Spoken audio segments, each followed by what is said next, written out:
Les députés et les sénateurs congolais ont entamé ce 15 octobre à Brazzaville la session budgétaire de l'année 2025.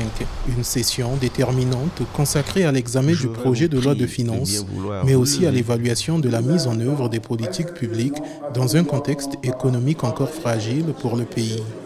Dans un climat d'attente et de responsabilité, les parlementaires ont officiellement lancé les travaux de la 7e session ordinaire budgétaire du Sénat.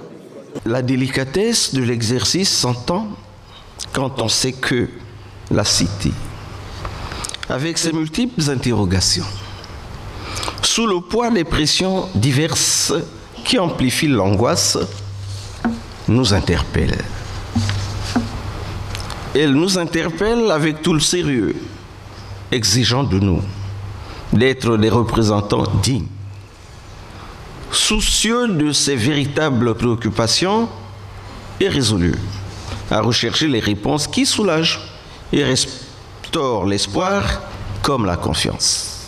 Le gouvernement table sur un budget arrêté à 2501,4 milliards de francs CFA en recettes et 2267,2 milliards de francs CFA en dépenses, contre 2826,6 milliards de francs CFA en recettes et 2233,2 milliards de francs CFA en dépenses pour l'année 2025. Cette session se tient dans un contexte où les finances publiques congolaises demeurent sous tension. Selon les données officielles, la dette publique est estimée à 1072,57 milliards de francs CFA pour la période allant de juin à décembre 2025.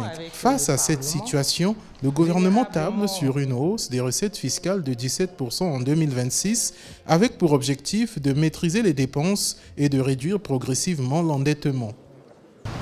La conférence des présidents du mercredi 8 octobre 2025 a arrêté l'ordre du jour de la présente session à 12 affaires suivantes. Affaire numéro 1. Projet de loi de finances pour l'année 2026. Affaire numéro 2. Projet de loi des finances rectificatives pour l'année 2025. Affaire numéro 3. Projet de loi portant loi de règlement du budget de l'État à exercice 2024.